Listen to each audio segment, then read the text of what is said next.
You are looking at Julian's pronunciation guide, where we look at how to pronounce better some of the most mispronounced words in the world, like this other curious word. But how do you say what you're looking for today?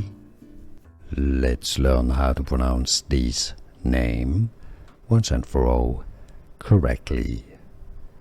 This is originally the name of an Egyptian god or deity, the king of the gods actually.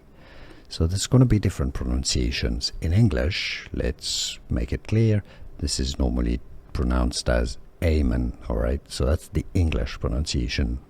But in Egyptian, when referring to the Egyptian god, it is also quite commonly referred to as Amon, Amon, Amon, which would be the more local pronunciation or ancient pronunciation, Amon. So Amon is not totally correct, it's the more original pronunciation, but Amon is certainly the pronunciation that is used in English, also in the Bible.